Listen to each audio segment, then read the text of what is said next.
News 18 India. बीच एक बड़ी खबर आपको बता दें, गजवाए हिंद पर फतवा देकर दारुल उलूम विवादों में आ गए हैं। हिंदूवादी संगठन के साथ साथ ही सरकारी संस्थाओं ने भी दारुल उलूम पर एक्शन होने की मांग की है। इस बीच आपको बता दें, विश्व हिंदू परिषद के विनोद बंसल ने दारुल उलूम देवबंद पर एफआईआर दर्ज कर इसे बंद करने की भी मांग की है। उन्होंने ये तक कहा है कि आतंकवादियों को पालने वाली ये संस्था है। यही नहीं, उन्होंने दारुल उलूम पर भारत के खिलाफ साजिश रचने का भी आरोप लगाया।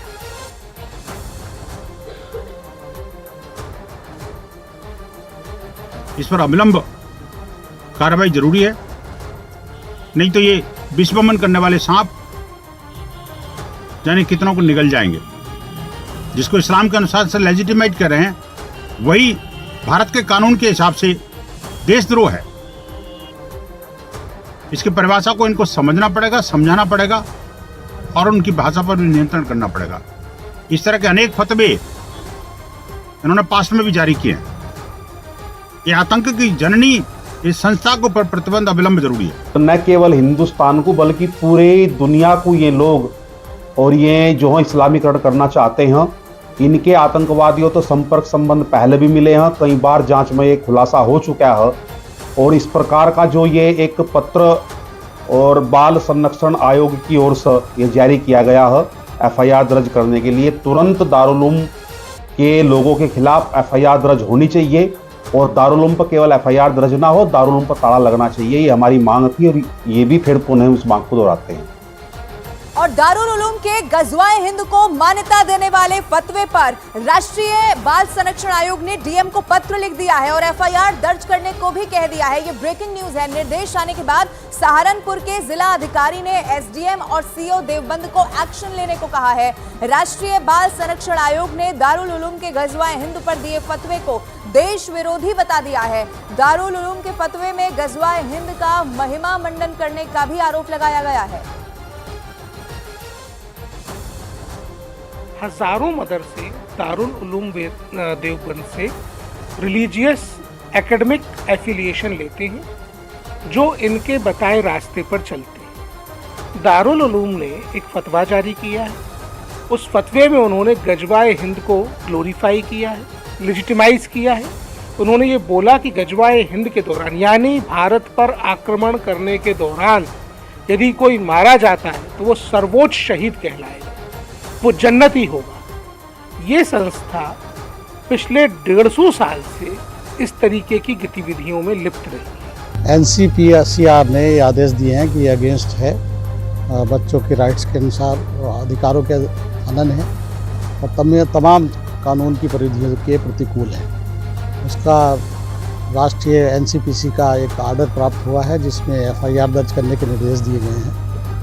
आदरणीय वरिष्ठ पुलिस अधीक्षक महोदय को इस पत्र को भेजा गया है। साथ ही जिसके क्रम में सीओ और एसडीएम देवबंद उसकी तस्दीक करके और उस पर कार्रवाई कर रहे हैं। इस बीच कुछ मुस्लिम धर्मगुरु भी दारुल उलूम के फतवे का विरोध कर रहे हैं। जमीयत हिमायतुल इस्लाम के अध्यक्ष कारी अबरार जमाल ने कहा है कि इस तरह का फतवा सिर्फ सियासत का हिस्सा है। इतनी खूबसूरत गंगा जमुना तहजीब जैसी मिसाल वाले देश के अंदर इस तरह के फतवों का वायरल होना और उस पर सियासी रोटी सेकना, ये देश को नुकसान पहुंचाना, देश की तरक्की को, राष्ट्र की तरक्की को नुकसान पहुंचाना, इसके अलावा कुछ नहीं हो सकता। दारुल उलूम के गजवाए हिंद पर दिए फतवे का जोरदार इस वक्त विरोध हो रहा है। कई धर्म गुरुओं ने दारुल उलूम पर एक्शन लेने की मांग कर दी है। फतवे का मतलब ये होता है कि एक आदमी एक सवाल लिखकर देता है, उसका जवाब मुफ्ती लोग कागज पर लिखकर दे देते हैं। ये जो आप बता रहे हैं, जिस फतवे का आज जिक्र हो रहा है, ये आज का फतवा नहीं है, ये तो 10 साल पुराना है। और एक आदमी ने सवाल किया कि साहब क्या गजवाए हिंद का जिक्र है हदीस की किताबों में? उन्होंने उसका जवाब दिया कि हाँ जिक्र है। लोगों की जिम्मेदारियां महत्वपूर्ण होती हैं और जब वो लोग बड़े होने के बाद अपनी बड़ी जिम्मेदारी का बोध ना कर अब बहुत तरह के फतवे वेबसाइट पर जारी करने लगे, तो उसके परिणाम निसंदेह घातक तो होते ही हैं, दुखद भी होते हैं। बताइए कौन सा देश ऐसा है जिस देश में हम रह करके गजवाए हिंद करते हैं? कोई एक व्यक्ति, कोई एक देश बताइए।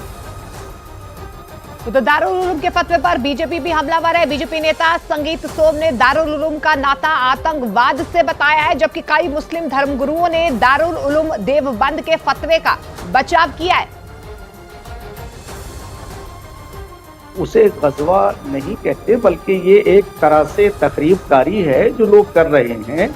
यानी मैं आज ये बात कहूँगा कि मदरसों के अंदर आज तेजी के साथ मदरसे मॉडर्नाइजेशन की तरफ जा रहे हैं।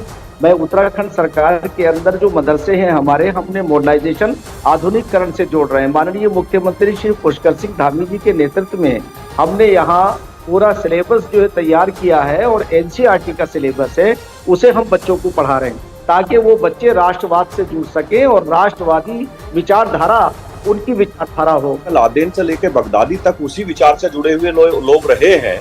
तो देवबंद में तो हमेशा इस काम हुआ है, कब नहीं। हमारी इंटेलिजेंस ने हमेशा बताया है कि देवबंद आतंकी गतिविधियों में लिप्त है, आतंकी यहाँ से पकड़े जाते हैं, हमेशा होता है। तो ये कौन सा नया काम देवबंद ने किया है?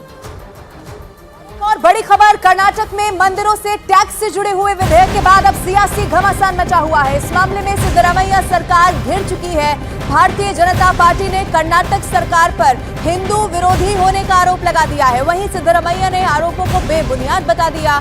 मुख्यमंत्री सिद्धरामैया ने एक बयान जारी कर ये कहा कि ऐसा लगता है कि इन आरोपों को राजनीतिक फायदे के लिए गलत तरीके से पेश किया गया। उन्होंने बीजेपी प्रदेश अध्यक्ष बीवाई विजेंद्र पर भी निशाना साधा। बुधवार को कर्नाटक विधानसभा में कर्नाटक में मंदिरों से टैक्स से बिल पास किया गया है। ये सबसे बड़ी खबर कर्नाटक से जुड़ी हुई इस वक्त हम आपको बता रहे हैं। सरकार वहां पर घिरती हुई दिखाई दे रही है।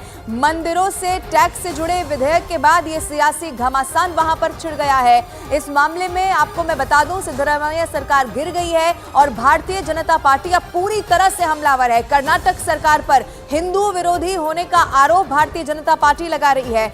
हालांकि दूसरी तरफ आप देखिए, अब किनारा किया है इन बयानों से, आरोपों को लेकर सफाई दी है सिद्धरामैया ने और इन आरोपों को बेबुनियाद बता दिया है। मुख्यमंत्री ने एक बयान बाकायदा इसको लेकर जारी किया और ये कहा कि लगता है इन आरोपों को राजनीतिक फायदे के लिए गलत तरीके से पेश किया गया।